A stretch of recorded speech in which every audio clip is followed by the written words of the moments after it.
Hello guys, welcome back to my YouTube channel. आशा है कि आप सभी काफ़ी अच्छे होंगे और अपने एग्ज़ाम की तैयारी आप सभी काफ़ी अच्छे से कर रहे होंगे। आज का ये वीडियो बहुत ही ज़्यादा इम्पॉर्टेंट है।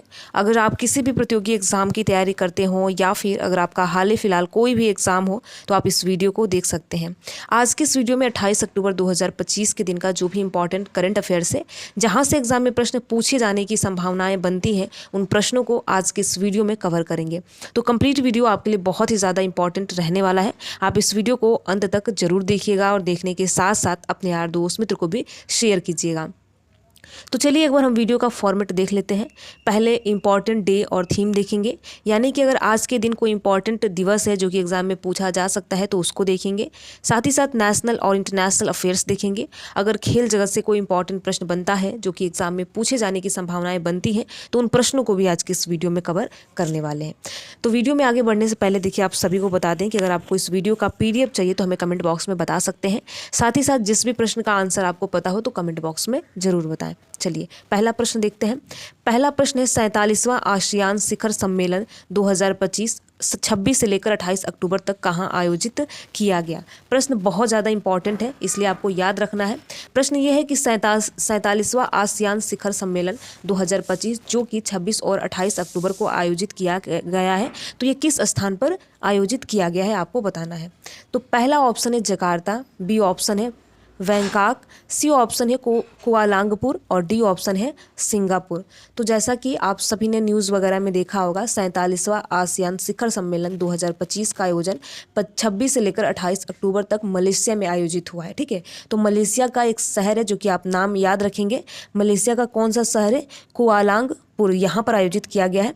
तो यहाँ पर मलेशिया ऑप्शन में नहीं है, कुआलालंपुर है, तो आप याद रखेंगे मलेशिया के कुआलालंपुर में 47वां आसियान शिखर सम्मेलन जो कि 26 से लेकर 28 अक्टूबर यानी आज तक आयोजित होगा।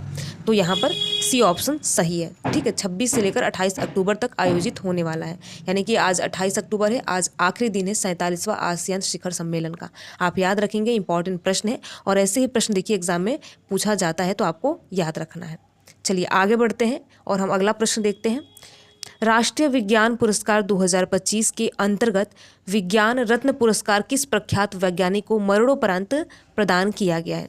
ये भी प्रश्न काफ़ी ज़्यादा इंपॉर्टेंट है। प्रश्न ये है कि राष्ट्रीय विज्ञान पुरस्कार 2025 के अंतर्गत विज्ञान रत्न पुरस्कार आपको बताना है, विज्ञान रत्न पुरस्कार किस प्रख्यात वैज्ञानिक को मरणोपरांत दिया गया है। यानी कि विज्ञान रत्न पुरस्कार उन्हें दिया गया जो अब इस दुनिया में नहीं है।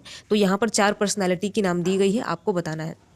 तो पहले व्यक्ति का नाम है S Venkat Mohan, B option है जयंत विष्णु नार्लिकर, सी ऑप्शन है के थंगराज और डी ऑप्शन है ज्ञानेंद्र प्रताप सिंह। तो आपको बताना है किन्हें मरणोपरांत विज्ञान रत्न पुरस्कार 2025 से नवाजा गया है। तो बी ऑप्शन सही है, यानी कि जयंत विष्णु नार्लिकर जो कि अब इस दुनिया में नहीं है, इन्हें विज्ञान रत्न पुरस्कार से सम्मानित किया गया है। जयंत विष्णु नार्लिकर आप याद रखेंगे, इन्हें राष्ट्रीय विज्ञान पुरस्कार 2025 के अंतर्गत विज्ञान रत्न पुरस्कार से सम्मानित किया गया है, मरणोपरांत दिया गया है, यानी कि बी ऑप्शन सही है। ठीक है, चलिए आगे बढ़ते हैं और हम अगला प्रश्न देखते हैं। हाल ही में किस देश ने पहले G7 रक्षा मंत्रियों की बैठक की मेज़बानी की है। इसमें आपको ये बताना है कि रिसेंटली G7 रक्षा मंत्रियों की बैठक हुई तो किस देश के द्वारा मेज़बानी की गई है। पहला ऑप्शन है यूनाइटेड किंगडम यानी UK, बी ऑप्शन है जापान, सी ऑप्शन है इटली, डी ऑप्शन है कनाडा यानी कनाडा। ठीक है, कनाडा। तो आपको बताना है कि G7 की रक्षा मंत्रियों की बैठक की मेज़बानी किसके द्वारा की गई है। तो इसका सी ऑप्शन बिल्कुल करेक्ट है, यानी इटली के द्वारा किया गया है। जैसा कि आप सभी ने न्यूज़ वगैरह में देखा भी होगा, इटली के द्वारा इसका आयोजन किया गया है। यह बैठक नेपल्स इटली में आयोजित की गई थी और इसमें यूक्रेन को समर्थन देने के तरीके जैसे वैश्विक सुरक्षा मुद्दों पर चर्चा हुई। तो यूक्रेन संबंधित कई अन्य मुद्दों पर इसमें चर्चा हुई है। तो आप याद रखेंगे G7 रक्षा मंत्रियों की बैठक की मेज़बानी इटली के द्वारा किया गया है, यानी कि सी ऑप्शन सही है। चलिए आगे बढ़ते हैं और हम अगला प्रश्न देखते हैं। अगला प्रश्न है नमो ड्रोन दीदी योजना जिसे हाल ही में सरकार ने मंजूरी दी है, किस समूह को ड्रोन प्रदान करने का लक्ष्य रखती है। इसमें आपको बताना है कि नमो ड्रोन दीदी योजना जिसे सरकार ने मंजूरी दी है, इसे किस समूह को प्रदान किया जाने का लक्ष्य रखा गया है। 4 समूह का नाम दिया गया है, इसमें आपको बताना है नमो ड्रोन दीदी योजना किसे दिए जाने का लक्ष्य रखा गया है।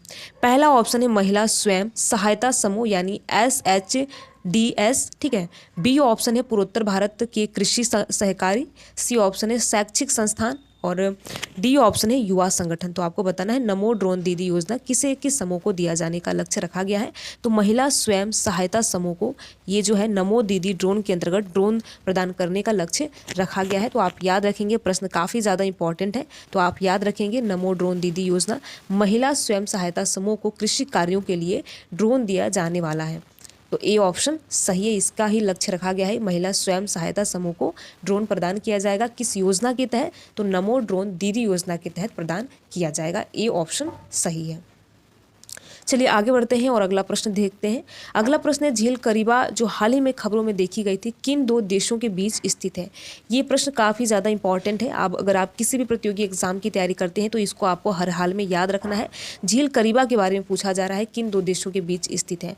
पहला ऑप्शन है तंजानिया और युगांडा, बी ऑप्शन है चाड और कैमरून, सी ऑप्शन है जाम्बिया और जिम्बाब्वे, डी ऑप्शन है बुरुंडी और रवांडा। तो इसमें आपको झील करीबा के बारे में बताना है कि किन दो देशों के बीच स्थित है। और ये देखिए रिसेंटली काफ़ी न्यूज़ में भी रहा है, क्योंकि ये दुनिया की सबसे बड़ी कृत्रिम झील है जिसका नाम है झील करीबा। आप याद रखेंगे दुनिया की सबसे बड़ी कृत्रिम झील का नाम क्या है? तो झील करीबा है। किन दो देशों के मध्य है? तो जाम्बिया और जिम्बाब्वे के मध्य है। ठीक है, यानी कि सी ऑप्शन सही है, जाम्बिया और जिम्बाब्वे के मध्य स्थित है। अब आपको जाम्बिया और जिम्बाब्वे जो कंट्री है इसकी कैपिटल बतानी है। देखिए अगर आप ऐसे ही कमेंट बॉक्स में रिप्लाई करेंगे, जो भी प्रश्न आपसे पूछा जाता है तो एक अच्छा आपका रिवीजन भी हो जाएगा और एक्स्ट्रा इन्फॉर्मेशन भी आपको ऐसे मिलती रहेगी। तो आपको जाम्बिया और जिम्बाब्वे का कैपिटल बताना है। वैसे तो आप तंजानिया युगांडा का भी बता सकते हैं, चैड और कैमरून का भी बता सकते हैं, बुरुंडी और रवांडा का भी बता सकते हैं। तो आपको निश्चित तौर पर जाम्बिया और जिम्बाब्वे का कैपिटल बताना है कि इसका कैपिटल क्या है। ठीक है, तो झील करीबा जो है जाम्बिया और जिम्बाब्वे दो देशों के बीच स्थित है, जो कि रिसेंटली काफ़ी न्यूज़ में रहा है, क्योंकि ये दुनिया का सबसे बड़ा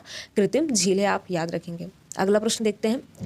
टिपेश्वर वन्यजीव अभयारण्य किस राज्य में स्थित है? देखिए रोजाना अगर आप हमारी करंट अफेयर्स की वीडियो देखते होंगे तो आप एक चीज़ नोटिस करते होंगे कि रोजाना कोई ना कोई वन्यजीव अभयारण्य के बारे में बताया जरूर जाता है।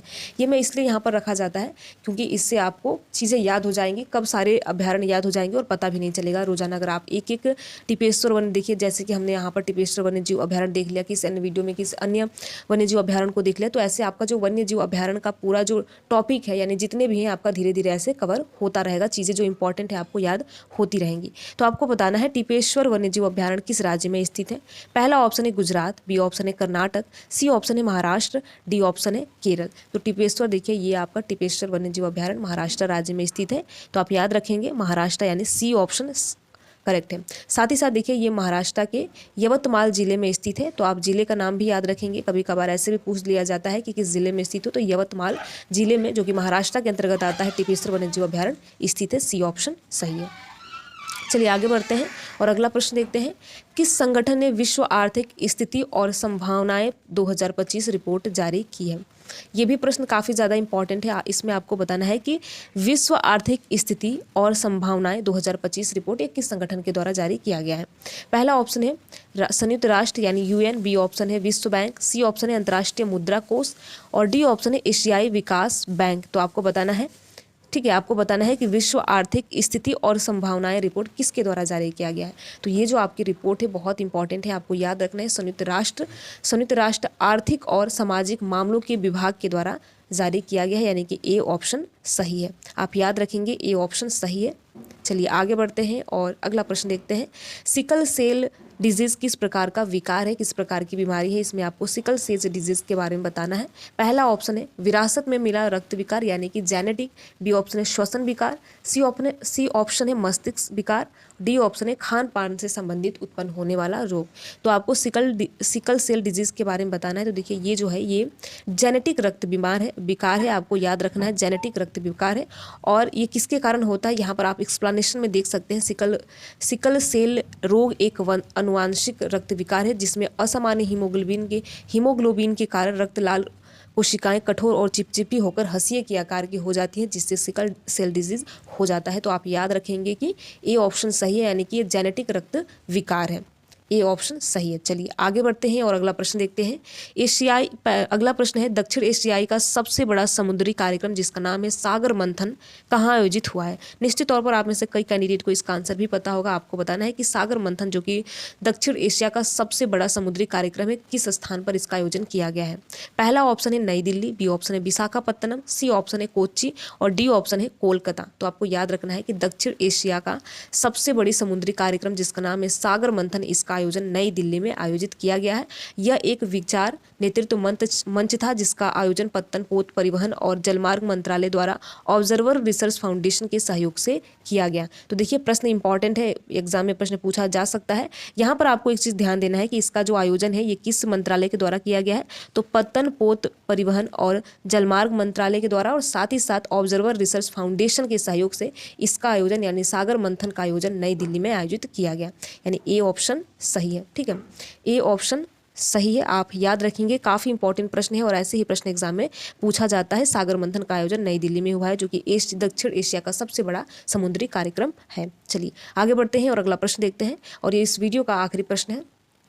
राष्ट्रीय अन्वेषण एजेंसी यानी NIA किस मंत्रालय के तहत काम करती है। इसमें आपको ये बताना है कि राष्ट्रीय अन्वेषण एजेंसी जिसका नाम शॉर्ट में आप NIA भी कहते हैं, ये किस मंत्रालय के अंतर्गत काम करती है। पहला ऑप्शन है कॉर्पोरेट कार्य मंत्रालय, बी ऑप्शन है गृह मंत्रालय, सी ऑप्शन है रक्षा मंत्रालय, डी ऑप्शन है वित्त मंत्रालय। तो आपको याद रखना है कि राष्ट्रीय अन्वेषण एजेंसी यानी कि NIA जो है ये गृह मंत्रालय के अंतर्गत काम करती है। यह आतंकवाद के निपटने के लिए भारत सरकार की एक केंद्रीय कानूनी प्रवर्तन एजेंसी है जिसका गठन 2008 के मुंबई हमलों के बाद किया गया। तो इम्पॉर्टेंट प्रश्न है, आपको याद रखना है कि राष्ट्रीय अन्वेषण एजेंसी की स्थापना 2008 में किया गया, यानी कि जब मुंबई हमला हो गया था उसके बाद किया गया। काफ़ी इंपॉर्टेंट प्रश्न है, आपको याद रखना है। तो ये किस मंत्रालय के अंतर्गत काम करती है, तो गृह मंत्रालय के अंतर्गत राष्ट्रीय अन्वेषण एजेंसियां काम करती हैं, आप याद रखेंगे। तो इस प्रकार देखिए बी ऑप्शन सही है।